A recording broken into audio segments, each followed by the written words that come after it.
Assalamualaikum warahmatullahi wabarakatuh.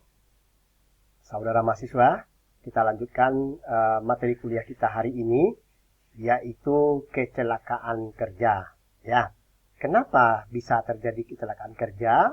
Kalau kita runut daripada materi sebelumnya, salah satunya adalah setelah kita melakukan identifikasi azarnya, masih dijumpai juga tanda-tanda bahaya di tempat kerja, sehingga bisa menyebabkan terjadinya kecelakaan kerja. Kita perhatikan ini ya, dari gambar slide yang ada di depan, ini adalah contoh kecelakaan kerja.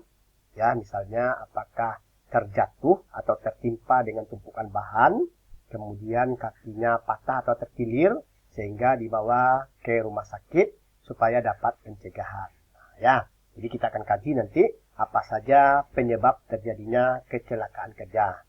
Namun sebelumnya, seperti biasa, kompetensi yang akan saudara peroleh, yang pertama adalah saudara mampu menjelaskan kecelakaan kerja itu seperti apa, kemudian menjelaskan perbedaan antara insiden dengan accident, kemudian menjelaskan macam-macam kecelakaan kerja, memahami dan menjelaskan penyebab kecelakaan, dan mampu menjelaskan cara-cara penanggulangannya terhadap kecelakaan kerja. Kita lihat pertama dulu, ya, apa itu kecelakaan kerja? Ya, kecelakaan kerja itu adalah suatu kejadian yang tidak diduga atau insiden yang mengakibatkan kacaunya proses pekerjaan atau produksi yang telah direncanakan sebelumnya. Di mana kalau kita lihat, kecelakaan kerja itu tidak selalu diukur adanya korban manusia, cedera atau mati, tetapi juga ada akibat adanya kesalahan dalam sebuah pekerjaan, itu juga bisa dikatakan kecelakaan kerja dalam arti umum. Ya, menurut Peraturan Menteri Tenaga Kerja Nomor 4 Tahun 1993 tentang kecelakaan kerja dinyatakan bahwa kecelakaan kerja itu adalah kecelakaan yang terjadi yang berhubungan dengan hubungan kerja, termasuk penyakit yang timbul akibat hubungan kerja. Sedangkan Sugandi dalam tahun 2003 mengatakan kecelakaan kerja itu adalah kejadian atau peristiwa yang tidak diinginkan karena merugikan terhadap manusia, termasuk merusak harta benda ataupun kerugian terhadap proses. Nah, begitu tingginya bahaya terhadap kecelakaan kerja, maka saudara harus lebih berhati-hati ya. Oke, nah ini kita lihat.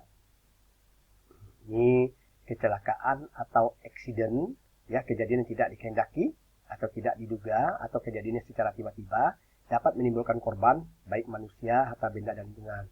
Perhatikan gambarnya.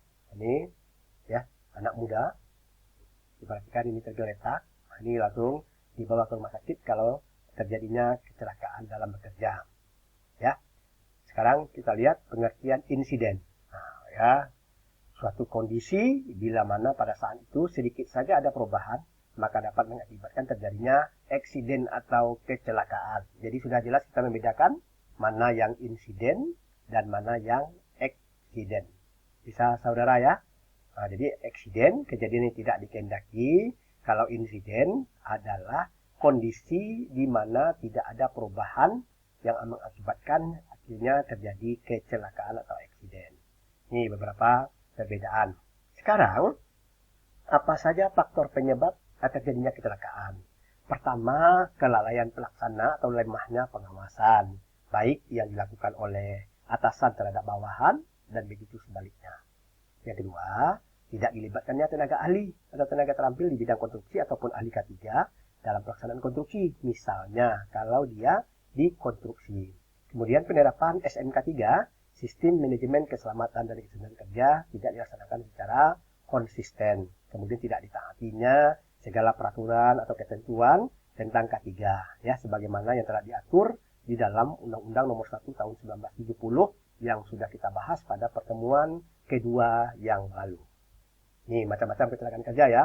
Menurut jenis kecelakaan, contohnya terjatuh, tertimpa benda, tertumbuk atau terkena benda, terjepit, kemudian terkena arus listrik, kontak dengan bahan-bahan berbahaya atau radiasi. Anda lihat, perhatikan aja gambarnya ya. Ini menurut jenis kecelakaannya.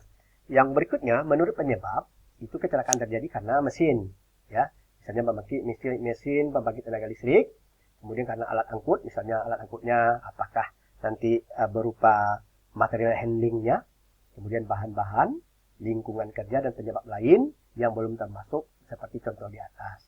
Menurut luka atau kelainan, bisa kecelakaan itu seperti patah tulang, keseleo, regang otot, luka bakar, keracunan mendadak, dan pengaruh radiasi.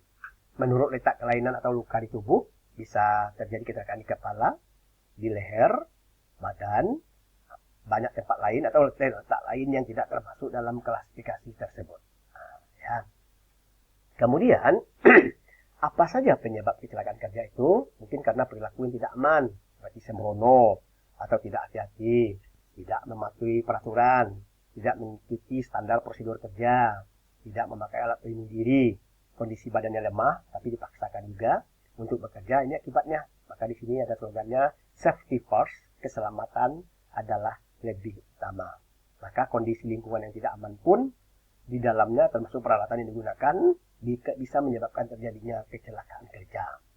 Nah, perhatikan gambar ini. Nah, ini seorang pekerja membawa tumpukan yang sangat tinggi, sedangkan bosnya sibuk dengan komputer, lihat jaringan kabelnya. Kira-kira menurut saudara apa yang akan terjadi? Apakah terjadi kecelakaan kerja atau tidak? Ya, betul, terjadi kecelakaan kerja. Misalnya karena dia membawa barang yang terlalu tinggi, sedangkan kabel atau instalasi listriknya menghambat orang lalu, sehingga bisa terjadi dua kecelakaannya. Di samping pekerja yang terjatuh, sedangkan bosnya sedang main laptop atau komputer ini, bisa tersengat oleh aliran listrik karena adanya jaringan kabel ini. Ya, maka just put those safety award on the table. Diperhatikan bagaimana safety saat bekerja dengan menggunakan ruang terbuka ataupun ruang tertutup. Ya. Sekarang, bagaimana cara mengendalikannya? Cara mengendalikan ancaman bahaya terhadap kerja itu, pertama kita lihat secara pengendalian tekniknya dulu. Contoh, mengganti prosedur kerja yang sudah ada, kemudian menutup dan insulasi bahan-bahan yang berbahaya, kemudian kendalikan administrasi dengan cara mengatur waktu yang pas antara jam kerja dengan istirahat. Misalnya satu hari kita bekerja itu adalah 8 jam, berarti jam istirahat kita biasanya adalah jam 12 sampai dengan jam 13, itu adalah istirahat siang. Nah, kemudian kalau dia bekerja 8 jam, berarti jam 16 sudah pulang. Nah, nanti tergantung kepada shiftnya yang ada ya. Kemudian susun kembali peraturan K3, pasang tanda-tanda peringatan seperti saat kemarin Anda melakukan identifikasi azar, kemudian membuat data-data bahan B3, dan lakukanlah pelatihan dalam penanganan sistem gawat darurat bagi para pekerja dalam mengatasi bahaya kesehatan kerja. Itulah beberapa cara menanggulangi bahaya pengendalian terhadap keselamatan dan kesehatan kerja.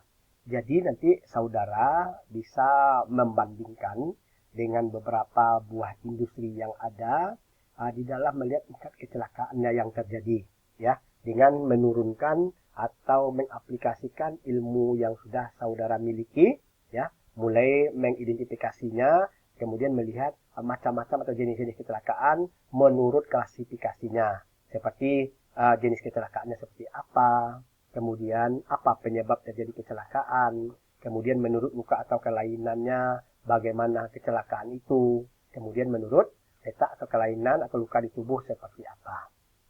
Ya, jadi nanti di akhir perkuliahan saudara akan Bapak tugaskan secara tersendiri itu melihat atau mengidentifikasi bentuk-bentuk kecelakaan kerja yang terjadi.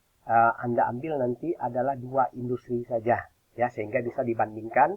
Kalau di industri ini kecelakaan kerja yang terjadi berupa ini, kalau di industri yang satu ini kecelakaan kerja yang terjadi adalah seperti ini. Jadi nanti kita ambil perbandingan, kemudian kita cari bagaimana cara mengendalikannya. Apakah secara pengendalian secara teknik seperti materi ini, ataupun pengendaliannya secara administrasi. Sehingga di perusahaan itu bisa kita memperkecil tingkat angka kecelakaan akibat misalnya peraturan yang tidak jelas, SOP, dan lain sebagainya. Bisa saudara pahami ya? Oke, jadi nanti silahkan saudara bandingkan 2 perusahaan atau 2 tempat untuk mengidentifikasi kecelakaan kerja yang terjadi sesuai dengan tugas masing-masing saudara.